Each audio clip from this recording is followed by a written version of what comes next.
Xornada de empates na segunda futgal. O Atlético Oleiros mantén o liderado a pesar de igualar as forzas co Lampón, pero o Esclavitud xa o igualou en puntos. A 11ª xornada da segunda futgal deixou novos derbis comarcais e numerosos empates dos equipos do Barbanza que compiten no Grupo 1 Santiago. A pesar destes resultados, a cabeza da clasificación mantense o Atlético Oleiros, que nesta ocasión puntuou pero non puido impoñerse ao Sporting Lampón. O encontro comezou de costas para os ribeirenses, que no minuto 4 estaban xa por detrás no marcador logo do gol de Pablo Ferreiro. Os visitantes non puideron empatar na primeira metade e a 5 minutos do descanso quedáronse cun xogador menos pola expulsión por dobre amarela de Joel Martínez.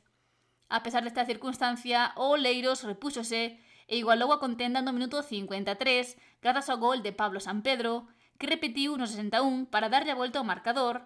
Sen embargo, no 88 o Lampón, mediante Jesús Guerra, colocou o empate. Reparto de puntos final que deixa os riberenses líderes pero empatados a puntos co Esclavitud, mentres que o Lampón pasa a ser 13º. O Artés caeu ao cuarto posto do grupo despois de empatar no derbi co Lesende nun encontro protagonizado polos penaltis. Os lousamiáns tomaron a dianteira no minuto 11 logo de que Isaac Alcalde convertera unha pena máxima, lanzamento dende os 11 metros que tampouco errou no minuto 15 Alejandro Pérez para poñer o empate. Igualdade coa que se chegou ao descanso, aínda que o Artés o faría cun xogador menos pola expulsión de Daniel Sobrido no 31 por vermello directo. Na segunda metade, os penaltis foron de novo protagonistas. Primeiro no 59, cando Alejandro Rivas castigou o Lesene dende os 11 metros para adiantar os artistas, pero os lousamiáns responderon do mesmo xeito no 70 para facer o 2-2 que lucía no marcador coa subío final. Reparto de puntos que deixa o Artes cuarto e o Lesende oitavo. Xusto un posto por debaixo está o Porto do Son, que se impuxo nun igualado derbi o Taragoña. Os onenses golpearon primeiro adelantándose no 23 co tanto de Oliver Torres e no 43 xa mandaban por 2-0. O paso por vestiario sentou mellor os de Rianxo que acurtaron distancias no 55 grazas ao gol de Kevin Miguens. E no 81 igualaron o marcador dende o punto de penalti, pero os locais non deron o seu brazo a torcer e no 89 puxéronse novamente por diante co dobrete de Torres. O Taragoña pecha a xornada 11º. E no 10º lugar finalizou o Xuventud Aguiño, que empatou co Xuño.